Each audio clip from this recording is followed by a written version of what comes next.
안녕하세요. 만나서 반갑습니다. 부처님의 염불정토법에 대해서 공부하는 시간 가져보도록 하겠습니다. 여러분, 교재, 염불 모든 것을 이루는 힘 28페이지 펼쳐보시기 바랍니다. 28페이지. 우리가 저번 시간에 27페이지까지 했었죠? 자, 28페이지 한번 펼쳐보겠습니다. 셋째로, 불태의 경지에 빨리 오르기를 발언하는 것이다. 불태의 경지. 불태는 물러남이 없는 경지, 후퇴가 없는 경지입니다. 우리 중생들은 어제는 수행이 잘 됐는데 오늘은 또 수행이 안 될 때가 있고, 오늘은 수행이 잘 됐는데 또 내일은 수행이 안 될 때가 있습니다. 그리고 10년 전에는 정말 불심이 지극하고 오로지 마음속에 수행에 대한 열정뿐이 없었는데 10년이 지나고 났더니 불심도 사라지고 공부하기도 싫고 수행하기도 싫고, 이렇게 우리 중생들의 마음은 오락가락해서 자기도 모르게 수행의 경지에서 후퇴하기도 합니다. 그래서 후퇴함이 없는 경지를 불퇴의 경지라고 부르게 됩니다. 불퇴의 경지에 빨리 오르기를 발언하는 것이다. 이 세계의 수행은 중생들이 살고 있는 사바세계를 뜻합니다. 이 사바세계의 수행은 진보하기 어렵고 물러나기가 쉽다. 모든 환경이 열악하여 도를 장애하는 인연은 많으나 도를 돕는 인연은 적다. 처음에는 열심히 하지만 나중에는 게을러지고 또는 가는 길을 바꾸고 방법을 바꾸게 된다. 비록 열심히 수행했지만 이루지 못하고 죽음을 맞이하여 내 생에서는 전생에 닦은 수행을 잊고 악업을 지어서 악도에 떨어지게 된다. 금방 말씀드렸지만 우리 중생들 마음은 오락가락합니다. 그리고 이 사바세계에서는 좋지 못한 환경과 번뇌와 망상이 가득한 업장과 업보 때문에 우리 중생들이 올바로 수행하고 올바로 마음을 닦기가 굉장히 어렵습니다. 사실 우리 주변의 상황들을 한번 보십시오. 주변의 우리 상황들을 보면 이 세상에 너무나 삿되고 악하고 나쁜 것들이 너무나 많습니다. 그러한 환경 속에서 자기의 중심을 바르게 세워서 오로지 수행만 하기가 참 어렵습니다. 오죽하면 어떤 분이 세상에서 가장 못 믿을 게 정치인과 종교인이다라는 말까지 했겠습니까? 정말 종교인으로서, 한 사람의 스님으로서 너무나 부끄러울 따름입니다. 그런데 이 종교를 믿는 종교인들조차도 처음에는 다들 순수한 마음이었을 겁니다. 하지만 여러 가지 좋지 못한 환경에 휩쓸리고 자기 내면에 있는 탐욕과 성냄과 어리석음에 물들어 버리면서 사람들 앞에서는 온갖 좋은 이야기를 하면서 뒤에서는 딴짓을 하는 경우가 너무나 많습니다. 자기 자신도 속이고 남도 속이는 것이죠. 그래서 옛날부터 수많은 선지식들께서도 이 사바세계에서 오로지 자신의 중심을 잡고 올바르게 꾸준히 수행하기가 참으로 어렵다. 참으로 어렵고 어렵구나라는 말씀을 자주 하셨습니다. 그런데 이 아미타 부처님 극락정토에 태어나면 극락세계는 완벽한 수행의 조건이 갖춰진 성불학교입니다. 그래서 이 성불학교인 극락세계에 태어나면 그 어떠한 마장이나 업장이나 여러 가지 좋지 못한 환경에 노출되지 않고 아미타 부처님을 스승으로 삼아서 오로지 이 바른 정법만을 닦을 수가 있습니다.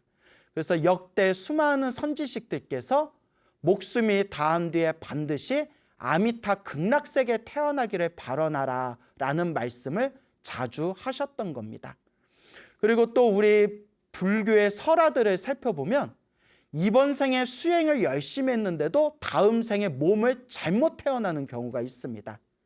예를 들어서 이번 생에 수행을 많이 하고 복과 선업을 많이 지었는데 그 공덕으로 다음 생에 왕으로 태어났다가 왕으로 태어나서 자신의 권력을 위해 수많은 사람들을 죽인다든가 명예와 쾌락에 젖어든다든가 수많은 여색을 탐한다든가 이렇게 온갖 쾌락과 즐거움을 누리다 오히려 다음 생에 다시 좋지 못한 몸으로 이 악도에 떨어지는 그런 무서운 불교설화 이야기가 있습니다.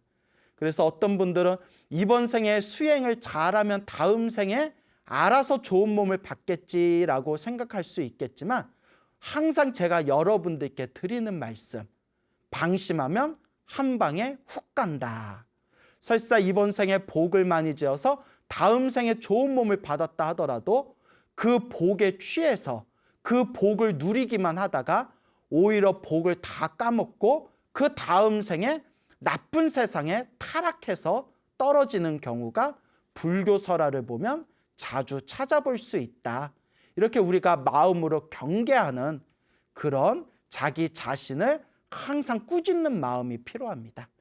그래서 이번 생에 선업을 많이 짓고 복을 많이 짓더라도 다음 생에 하늘세계의 신으로 태어나봤자 하늘세계의 신으로서 즐거움을 다 누리고 복을 다 누리고 나면 다시 밑바닥에 떨어질 수밖에 없습니다. 그래서 윤회 세상에서 벗어난 아미타 부처님의 가피와 이 성불할 수 있는 최고의 학교인 성불학교, 극락세계에 태어나기를 항상 발언해야 된다라고 선지식들께서는 말씀하셨던 겁니다. 그러니까 우리 불자님들 중에서 정말 부처님 가르침이 좋고 정말 불교 공부하는 게 좋고 경전 공부하는 게 좋고 스님들 법문 듣는 게 좋고 수행하는 게 좋으신 분들은 다음 생에 쓸데없이 하늘세계 태어나거나 인간 세상 태어나지 마시고 최상의 성불학교인 아미타 극락세계에 태어나시기를 항상 발언하시길 바랍니다. 자, 다음 읽어보겠습니다. 이와 같아서 사바세계에서 수행하기가 매우 어렵다. 십신 위의 보살이 비록 큰 마음을 바라지만 진보하기도 하고 뒤로 물러나기도 하는 것이 마치 공중에 떠있는 깃털이 바람 부는 대로 오르락 내리락 하는 것과 같다. 자, 여기에 생소한 표현 하나 나오죠? 십신위, 밑줄 쫙 그어주세요. 십신위, 밑줄 그어주시고 옆에 빈칸이나 노트에다 적어주십시오. 자, 우리 PD님이 아마 자막으로 넣어주실 거예요. 잘 적으시기 바랍니다. 십신이 옆에 자 십신이라고 적어주세요. 십신. 그 다음에 십주라고 적어주세요. 십주, 머무를 주. 그 다음에 십행이라고 적어주세요. 행할 행, 갈 행. 그래서 십행. 그 다음에 십회양이라고 적어주세요. 십회양. 그 다음에 십지라고 적어주세요. 십지, 십지.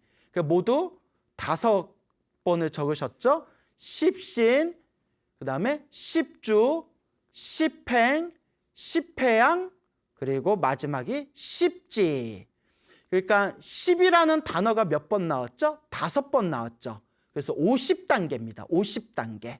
십신, 십주, 십행, 십회양, 십지 순서로 50단계가 있습니다.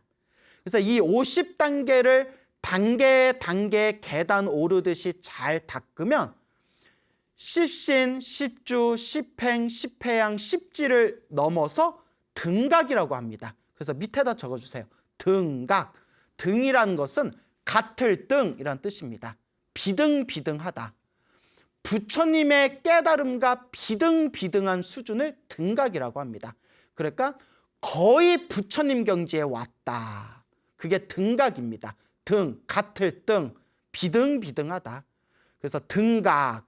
그리고 등각에서 한 단계 더 올라가면 묘각이 됩니다. 그래서 등각 밑에다 적어주세요. 묘각. 그래서 묘각은 완전한 깨달음, 완전한 성부를 뜻합니다. 완전히 부처가 된 겁니다. 그래서 십신, 십주, 십행, 십회양, 십지 50단계를 하나하나 밟고 올라가서 등각. 등각은 부처님과 거의 비슷한 경지. 그리고 등각에서 한 걸음 더 나아가며 부처님과 똑같은 깨달음인 묘각이 됩니다. 묘각.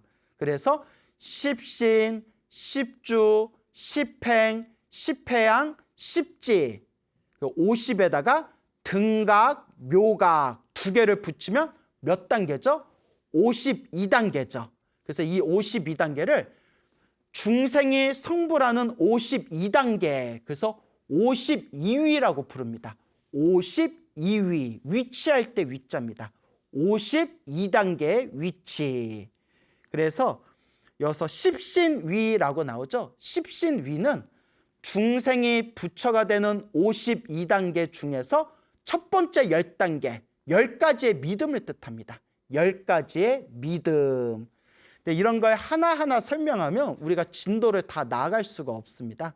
그래서 지금 말한 십신, 십주, 십행, 십회양, 십지, 등각, 묘각, 성불하는 52단계는 우리가 화엄사상을 공부하면 또 쉽게 접할 수가 있습니다. 화엄사상에서 아주 자세히 나옵니다. 그래서 중생이 부처가 되는, 중생이 성불하는 52단계 중에서 첫 번째 10단계, 그래서 10가지 믿음에 대해서 이야기하는 게 십신위입니다. 그래서 불법에 대한 믿음이 완벽하게 갖춰진 것을 십신위라고 부릅니다. 10가지 믿음의 위치, 부처님과 부처님 법에 대한 완전한 믿음이 세워진 것, 그래서 완전한 믿음의 경지, 그게 십신위입니다. 그래서 자세히 설명을 드리고 싶지만 우리가 진도를 나갈 수 없고, 또 여러분 이런 거 몰라도 극락세계 태어났는데 아무 문제 없습니다. 이거는 그냥 교리적인, 경전에 나와 있는 교리적인 내용일 뿐이고, 이런 교리적인 내용을 몰라도 오직 아미타 부처님 극락세계에 태어나고자 정성스럽게 염불하고 간절하게 염불하면 누구나 극락세계에 태어날 수 있습니다. 그러니까 모르는 내용은 그냥 좀 넘어가셔도 아무 문제 없습니다. 그래서 십신위의 보살, 부처님 법에 대한 완전한 믿음이 세워진 십신위의 보살의 경지에 이르렀다 하더라도, 비록 큰 마음을 발했다 하더라도 진보하기도 하고, 그러니까 수행이 더 잘 되기도 하고, 뒤로 물러나기도 하고, 수행하다가 뒤로 후퇴하기도 하고, 그것이 마치 공중에 떠 있는 깃털이 바람 부는 대로 오르락 내리락 오르락 내리락 하는 것과 같다. 그러니까 불법에 대한 완전한 믿음을 갖춘 10가지 믿음의 경지에 이르렀다 하더라도 우리 중생들의 번뇌와 망상과 업장이 두껍기 때문에 우리의 수행이 한결같이 나아가지 못하고 오르락 내리락 한다, 이런 의미가 되는 겁니다. 그러니까 여러분, 원래 수행이 어려워요. 절대 수행이 쉬운 게 아닙니다. 어제는 잘 됐는데 오늘은 잘 안 되고, 오늘은 잘 됐는데 내일 또 수행이 잘 안 되고, 이렇게 수행이라는 것은 참으로 어렵습니다. 그래서 간혹 사람들 중에 수행은 본래 쉽습니다. 수행은 쉽습니다. 여러분은 다 원래 부처입니다. 억지로 수행할 필요 없습니다. 일부러 애써서 수행할 필요 없습니다. 이런 말씀을 하시는 분들이 계세요. 이론적으로는 틀린 말이 아니에요, 여러분. 이론적으로는 틀린 말이 아닌데, 부처님 경전의 입장에서 혹은 염불정토의 입장에서 바라봤을 때 탐욕과 성냄과 어리석음이 사라지지 않은 상태에서 그런 말을 하는 것은, 그것은 허망한 말이다.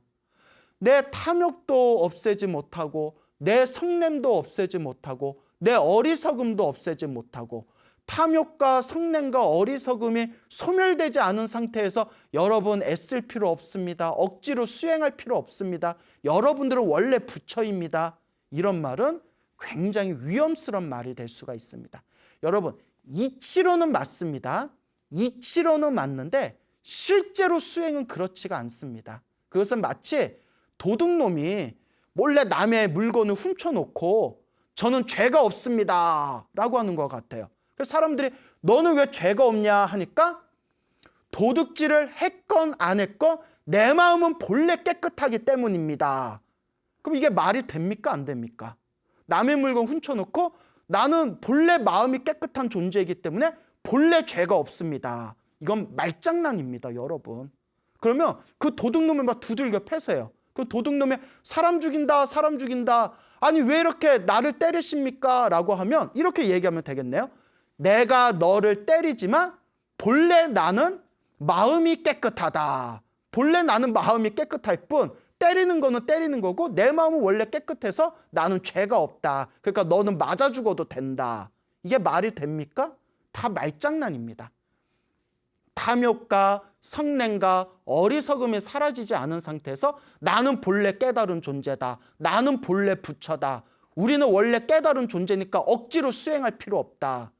그래서 이건 제 얘기가 아니라 옛날 큰 스님들께서도 깨닫지 못한 사람들에게 이런 말을 함부로 하면 오히려 마구니의 구업을 짓는다. 이런 말씀을 하셨습니다.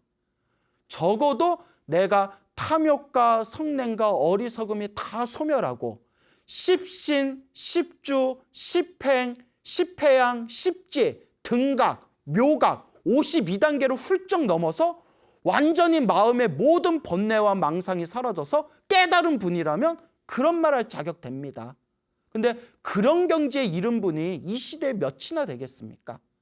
정말 수행은 준엄합니다. 수행은 아주 세밀하고 치밀하게 해야 됩니다.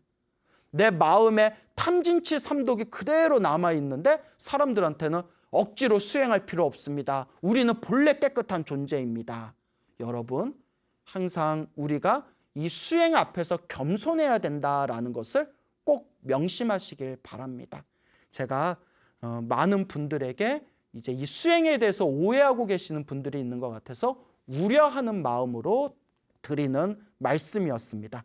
그래서 여기에 선지식 말씀이 십신위라는 경지에 이른 보살조차도 수행이 되었다 안 되었다, 수행이 되었다 안 되었다, 공중의 깃털이 오르락 내리락 하는 것과 같아서 이렇게 이 수행의 깊은 경지에 이른 보살이라 하더라도 불태전의 경지에 이르지 못하며 후퇴함이 없는 깊은 경지에 이르지 못하며 항상 자기의 수행을 더욱 조심히 세밀하게 닦아야 된다라고 말씀하고 있는 거 아니겠습니까?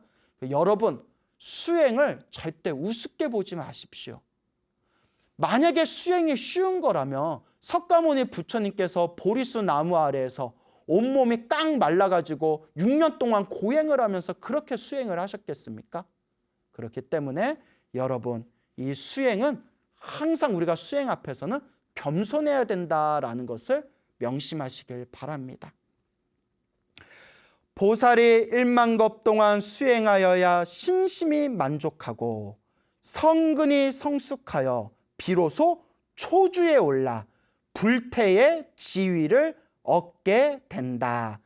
자, 보살이 1만겁 동안 수행해서 신심, 믿는 마음이 만족하고 그리고 성근, 착한 뿌리가 성숙해야 비로소 어느 경지에 이르게 된다? 초주, 초주에 밑줄 그어주시고요. 아까 여러분 십신, 십주, 십행, 십회양, 십지 옆에다 적으라고 했죠? 자, 초주는 십신 다음에 뭐죠? 십주죠. 십주. 10가지 주의 상태, 10가지 머무름의 상태. 10가지 주 중에서 첫 번째 1단계 주를 초주라고 부릅니다. 초주. 옛날 사람들은 한문을 쓸 때 1, 2, 3, 4, 5, 6, 7, 8, 9, 10 쓸 때 1을 첫 번째다 해서 처음초라고 썼어요. 처음초. 그래서 우리가 뭐 일지보살이라고 표현을 안 하고 한문에서는 1을 처음초라고 썼기 때문에 초지보살 이렇게 쓴 거고요. 또 십주보살도 1주보살, 2주보살, 3주보살 이렇게 쓴 게 아니라 1을 처음초 해서 초주보살, 초주라고 쓴 거예요. 그래서 좀 복잡하죠? 옛날 한문식 표현이에요. 그래서 십심 다음에 십주의 경지에 들어가는 것을 초주에 올랐다라고 표현한 거예요. 십신, 10가지 믿음의 경지를 채우고 나서 십신 다음에 십주라고 했잖아요. 십주의 경지에 들어가는 1단계를 초주라고 부른다. 근데 여러분 이런 거 몰라도 극락세계 태어나는 거 아무 문제 없어요. 오히려 이렇게 복잡한 내용 때문에 불자들이 불교를 어렵게 생각해요. 또 한문 불교가 원래 복잡해요. 뭐 십신이 뭐 십주, 십행, 십회양, 십지, 초주 뭐 이런 거 딱 듣는 순간 벌써 머리가 지끈지끈 아프잖아요. 이런 거에 우리 스님들이 공부해야 되니까 억지로 우리는 외우고 있지만 극락세계 태어나는 거하고 아무 관계 없습니다. 이거 몰라도 상관없어요. 다만 책에 나와 있으니까 그냥 제가 설명을 좀 드리는 겁니다. 자, 초주에 올라 불태의 지위를 얻게 된다. 그래서 불태의 지위가 3가지 불태가 있습니다. 3가지 불태. 그걸 삼불태라고 불러요. 삼불태. 그 삼불태. 불태의 경지가 3가지 불태가 있는데 그 밑에 나옵니다. 한번 읽어볼게요. 삼불태, 3가지 불태. 그러나 연불 법문으로 극락정토에 왕생하기만 하며 문득 3가지 불태를 원만히 증득하게 된다. 3가지 불태. 그래서 삼불태. 그리고 옆에 한문으로 적혀져 있죠. 자, 동그라미 해보세요. 머무를 주자 써서 주불태. 한문으로 주불태. 그 옆에 행불태. 행불태. 한문으로 써져 있죠. 염불태. 그래서 주불태, 행불태, 염불태 3가지 불태가 있다. 주불태, 행불태, 염불태. 근데 주불태를 다른 책에서는 위불태라고 돼 있어요. 주자라고 안 돼 있고 위라고 돼 있어요. 위치할 때 위. 그러니까 주불태라고도 하고 위불태라고도 해요. 자, 슬슬 복잡해지죠? 그냥 그런 게 있다라고만 알아두세요. 자, 그럼 3가지 불태는 각각 어떤 뜻이 있냐? 주불태는 위불태라고도 부른다고 했죠? 그래서 이제 위치 혹은 머무를 머무름에서 물러나지 않는다. 위치에서 물러나지 않는다. 그래서 주불태는 성인의 경지에 이르면 성인의 경지에 이르러서 더 이상 평범한 사람의 상태로 떨어지지 않는 것을 주불태, 위불태라고 불러요. 수행이 깊어져서 성인의 경지에 올라가서 더 이상 평범한 중생의 경지로 떨어지지 않는 그 불태를 주불태, 위불태라고 합니다. 성인의 경지에서 중생의 일반 평범한 사람의 수준으로 떨어지지 않는다. 그다음에 행불태는요. 행불태는 대승의 경지에 들어가서 소승의 경지로 떨어지지 않는다라는 뜻이에요. 대승 보살의 경지에 들어가서 소승의 경지로 떨어지지 않는 거. 그걸 행불태라고 해요. 그 다음에 염불태는요. 염불태는 성불이 보장받은 경지를 염불태라고 해요. 이제 성불을 한다는 것을 완벽하게 보장받아서 성불의 경지에서 더 이상 뒤로 물러나지 않고 오로지 하이패스와 같이 성불의 경지로 쭉 나아가는 것을 염불태라고 불러요. 그래서 간단히 주불태, 위불태는 성인의 경지에서 평범한 중생의 경지로 떨어지지 않는다. 행불태는 대승보살의 경지에 들어가서 소승의 경지로 떨어지지 않는다. 염불태는요, 이제 성불을 완벽하게 보장받아서 오로지 하이패스와 같이 성불의 경지로 쭉 나아갈 뿐 뒤로 더 이상 물러나지 않는다. 이렇게 3불태가 있어요. 근데 여러분, 요것도 책마다 내용이 좀 달라요. 좀 화엄사상에서 바라보는 삼불태, 천태사상에서 바라보는 삼불태, 하여튼 정토종에서 바라보는 삼불태, 이렇게 책마다 또 삼불태를 해석하는 방법이 좀 다릅니다. 그러니까 이제 제가 여러분들께 말씀드린 것은 여러 가지 학설 중에서 하나일 뿐이다. 이렇게 이해하시면 되겠습니다. 만약에 다른 책과 다른 교리에서 해석하는 내용까지 다 설명을 하면 우리가 도저히 진도를 나갈 수가 없어요. 그러니까 그냥 이런 내용으로 구성되어져 있구나, 그렇게만 이해하시면 될 것 같아요. 세 가지 불태를 원만히 증득하게 된다. 아미타경에 이르기를 극락세계에 왕생하는 중생은 모두 아비발치라고 하였다. 아미타경에 나와요. 우리 범부 중생이 나무아미타불, 나무아미타불, 나무아미타불 열심히 연불해서 극락세계에 태어나는 순간 우리는 이 삼불태를 저절로 얻게 된대요. 그러니까 일반 수행하는 사람은 이런 말을 들으면 도저히 믿을 수가 없는 거죠. 이런 삼불태의 경지에 들어가려면 어마어마하게 수많은 시간 동안 윤회를 하면서 닦아야 되는데, 아미타경이나 무량수경 같은 경전에서 중생들아, 나무아미타불 연불 열심히 해서 극락세계 성불학교에만 태어나면 삼불태를 저절로 얻게 될 것이다 라고 말하면 누가 믿겠어요. 그래서 아미타 부처님의 가르침은 불가사의한 가르침이다 라고 옛날 선지식들께서 말씀하셨습니다. 불가사의, 이 생각으로 헤아릴 수가 없는 그런 깨달음의 세계이다. 자, 그래서 아미타불 극락세계에 태어나는 것은 이 믿음이 중요합니다. 사실 믿을래야 믿을 수 없는 저 완벽한 세상 아미타 극락세계에 태어난다는 것이 일반 번뇌가 많고 업장이 두꺼운 중생들은 그것을 쉽게 믿을 수도 없을 뿐더러 아미타 극락세계에 태어나겠다는 마음을 쉽게 일으킬 수가 없다고 합니다.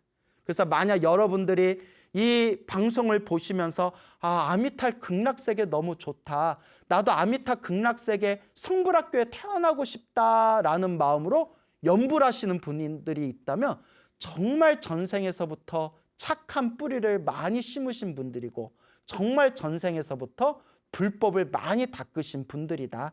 저는 그렇게 자신 있게 말씀드리고 싶습니다. 참고로 제 얘기가 아니라 역대 큰 선지식들께서 하신 말씀입니다. 극락세계에 왕생하는 중생은 모두 아비발치, 불태전의 경지에 오르게 된다. 그러므로 반드시 정토왕생을 구하여 불태의 지위에 오를 것을 간절히 발언해야 된다. 이렇게 좋은 세상이 있고 아미타 극락세계에만 태어나면 이런 세 가지 불태의 경지에 이를 수 있고, 세 가지 불태의 경지, 절대 후퇴하지 않는 아비발치의 경지에 이를 수가 있는데, 이 좋은 세상을 놔두고 도대체 어딜 가겠다는 거냐. 인간 세상 태어나봤자 또 지지고 볶고 싸워야 되고, 천상세계에 태어나봤자 복이다면 또 뚝 떨어져야 되는데 극락세계에 두고 어디를 갈 것이냐. 그러니 극락세계에 태어나기를 간절하게 발언하고 간절하게 발언해라 라는 말씀이 되겠습니다. 자, 그래서 이 세 가지 불태전의 경지에 이르는 그러한 내용에 대해서 설명을 드렸습니다. 그래서 이 부분에 대해서 화엄사상이나 천태사상이나 다른 그런 중국불교, 종파불교에서 책마다 해석하는 방법이 좀 달라요. 그래서 여러분, 불교 교리는 원래 어렵습니다. 불교 교리가 쉽다라고 말하는 분은 둘 중에 하나입니다. 엄청난 천재이거나 그냥 공부를 열심히 안 한 사람들입니다. 왜냐?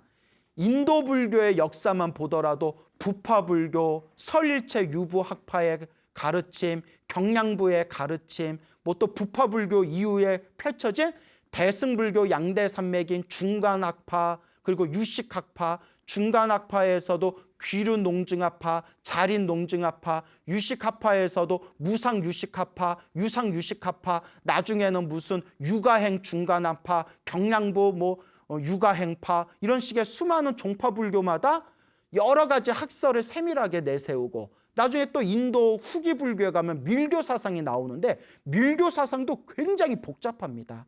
그 이런 인도 불교가 중국 불교에 넘어오면 중국 불교에서도 이른바 13종파라는 게 펼쳐져서 저마다 큰 스님들마다 각자 자기들이 의지하는 경전 따라서 서로 다르게 부처님의 가르침을 해석합니다. 그리고 중국 불교의 영향을 받은 한국 불교에 넘어오면 의상 스님의 화엄 사상, 원효 사상, 그리고 통일신라 시대 이후에 고려 시대 펼쳐진 구산선문의 사상, 보조국사 진울 사상, 조선 시대 오면 또 서상 대사의 성가귀감이라든가 선교결 같은 참선 사상, 이런 식으로 공부하다 보면 똑같은 부처님의 가르침인데 저마다 해석하는 방법이 다 다릅니다. 그래서 불교 교리는 복잡합니다. 그러니까 선종이 편해요. 왜 선종이 편하느냐? 결국 팔만대장경을 한 글자로 만들면 마음이다, 마음심자다 하고 퉁치면 되거든요. 그래서 선종이 시원해요.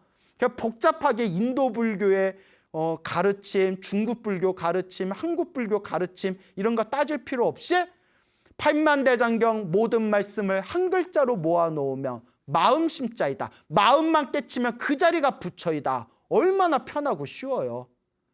선종은 그렇게 편하고 쉽지만 불교 교리를 깊이 들어가면 굉장히 복잡합니다, 여러분.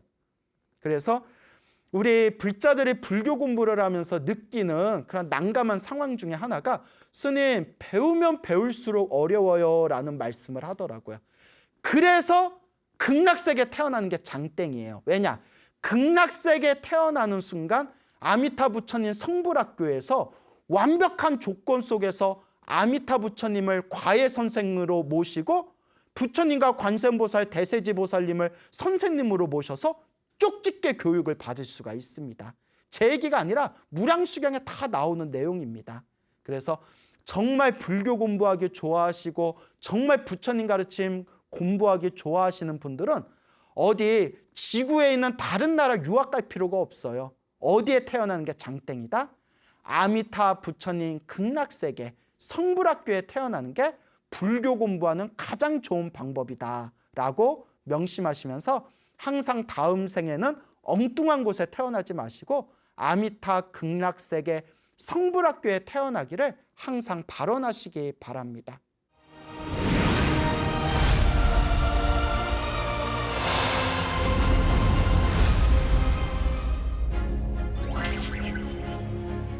아미타 부처님을 항상 생각하고 이와 같이 아미타 부처님을 향해서 마음을 집중하면서 다음 세상에 아미타 부처님께서 만드신 극락세계에 태어나기를 발언하는 것, 그것을 바로 연불정토 혹은 정토연불이라고 부르게 됩니다.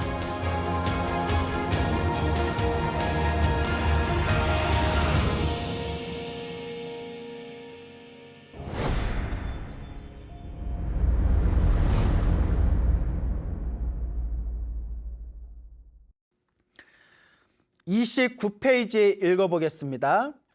넷째로 아미타불을 친견하기를 발언해야 한다. 부처님이 세상에 나오시는 것을 만나기는 매우 어렵다. 마치 우담바라 꽃이 3000년에 한 번씩 피는 것과 같다. 옛사람이 이르기를 부처님이 세상에 계실 때는 내가 악도에 빠져 있고 내가 사람 몸을 얻으면 부처님은 멸도하신다. 이 몸이 업장이 많아 열애의 금빛 나는 몸을 보지 못하는 것을 참회한다라고 하였다. 옛사람들이 부처님이 세상을 떠나시고 난 뒤에 애절하게 부처님을 향해서 참회를 하는 겁니다. 뭐라고 참회를 하냐? 부처님이 살아계실 때는 부처님 계셨던 그 시대에 태어나지 못하고 엉뚱한 곳에 있다가 내가 이제야 부처님 법을 만나서 이제야 부처님 가르침을 닦게 되었는데 부처님이 가신 지 이미 오래되었구나. 내가 업장이 두꺼워 부처님 살아계시던 시대에 태어나지 못했으니 참으로 부처님의 이 거룩한 몸을 실제로 보지 못한 저의 업장을 참회합니다 라고 스스로를 끊임없이 그렇게 업장의 소멸, 참회의 기도를 올렸던 겁니다. 그런데 여러분, 명심할 게 있습니다. 우리 불교에는 이런 말이 있습니다. 부처님이 살아계시던 시대를 정법시대라고 합니다. 그리고 부처님이 세상을 떠나시고 부처님의 법이 완전히 쇠퇴한 시대를 말법시대라고 합니다. 근데 부처님은 이런 말씀을 하셨다고 합니다. 설사, 가령, 만일 부처님이 살아계시던 시대에 태어났다 하더라도 불법을 닦지 않으면 그게 바로 말법시대이고, 부처님이 세상을 떠났다 하더라도 부처님이 남긴 가르침을 잘 닦으면 그게 바로 정법시대이다. 정법과 말법은 지금 불법을 닦는 내 마음에 달려있다라고 말씀하셨습니다. 우리가 지금 비록 부처님께서 세상을 떠나시고 수많은 세월이 지났고, 부처님께서 세상을 떠나시고 중생들의 업장이 두꺼운 오탁악세, 지금의 말법시대이지만, 지금 이런 말법시대라 하더라도 부처님의 가르침을 만나 우리가 부처님의 가르침을 잘 닦는다면, 매일매일 정성스럽게 염불 하면서 다음 세상 아미타 극락세계에 태어나기를 청정하게 발언한다면, 지금 이 순간 우리의 마음은 정법시대와 조금도 다를 바가 없다는 뜻입니다. 내가 말세에 태어나서 석가열애는 이미 가시고 미륵 부처님은 아직 오지 않으셨다. 석가열애, 석가부처님은 이미 2600년 전에 떠나셨고, 미래에 오실 미륵 부처님은 아직도 오지 않으셨다. 아무리 부처님을 뵙고 불법을 듣고자 하여도 이루기 어려운 일이다. 마치 의지할 곳 없는 고아가 되어 자애로운 손길을 받지 못하여 위태롭고 불쌍한 모양과 같다. 그러나 극락세계에서 지금 설법하고 계신 아미타 부처님의 자애로움은 마치 어버이가 자식을 생각하는 것과 같다. 그러므로 염불하여 정토에 왕생하여 아미타 부처님을 친견하기를 간절히 발언해야 된다. 석가모니 부처님께서 세상을 떠나셨고 미륵 부처님이 오시려면 아직도 멀었다. 그러니 지금 의지할 곳 없는 중생들이여, 슬퍼하지 말고 한탄하지 말고 저 서방 극락정토의 아미타 부처님이 지금 설법하면서 중생을 제도하고 있으니 열심히 염불해서 간절히 극락세계 성불학교 태어나기를 발언해야 된다라는 그런 간곡한 말씀입니다. 여러분, 제가 요새 인터넷을 보니까 미륵 부처님이 세상에 나오셨대요. 미륵 부처님이 세상에 나오셨고 자기가 미륵이라고 그렇게 이야기하시는 분들이 인터넷에 이렇게 있더라고요. 여러분, 이거 다 뻥입니다. 절대 그런 거 섞지 마세요. 부처님 미륵경에 보면 미륵 부처님은 56억 7천만 년 후에 나투신다. 56억 7천만 년 후에 이 세상에 용화세계로서 나타나신다라고 경전에 나옵니다. 또 남방 쪽, 저쪽 남방 경전에 보면 56억 7천만 년이라고 안 돼 있고 5억 7,600만 년인가? 그렇게 이제 또 표기가 돼 있는데, 그거는 이제 표기하면서 이제 좀 남방하고 북방하고 좀 바뀐 것 같아요. 근데 중요한 거는 지금은 미륵 부처님이 태어난 시대가 아닙니다.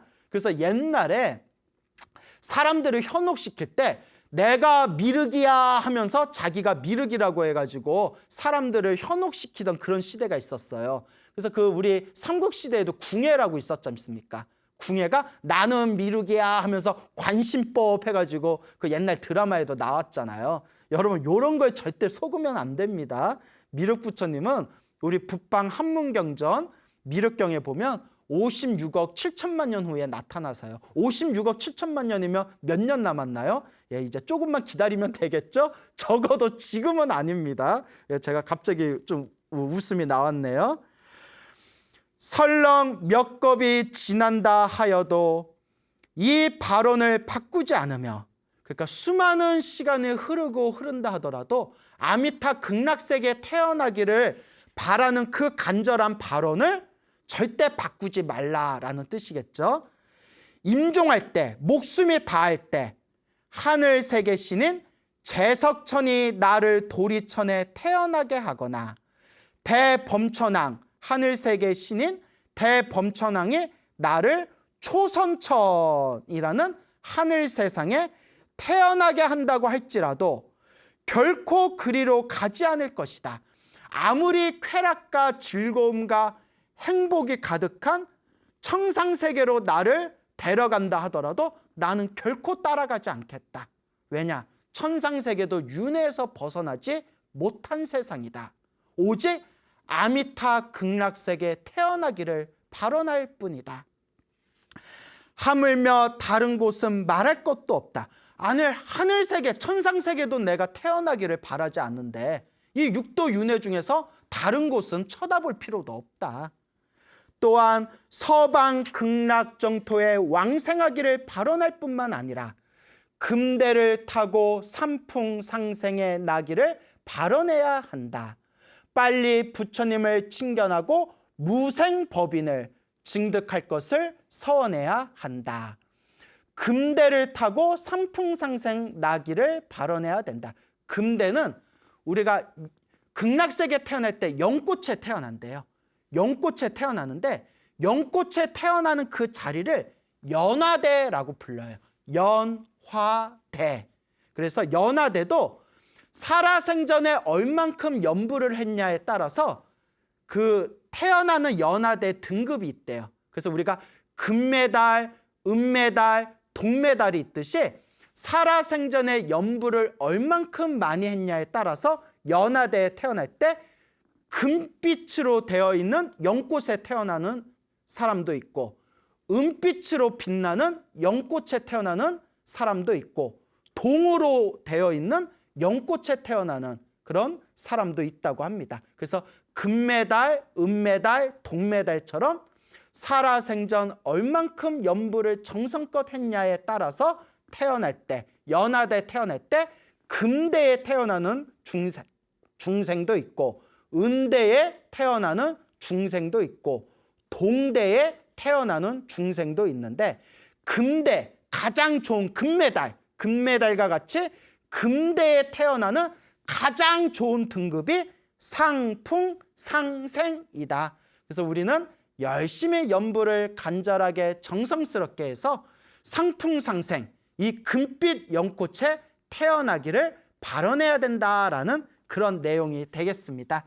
자, 시간이 어느덧 다 되었네요. 오늘 배운 부분 또 집에서 잘 복습해 이렇게 천천히 살펴보시기 바라고요. 다음 시간에 다시 뵙도록 하겠습니다. 여러분 성불하십시오.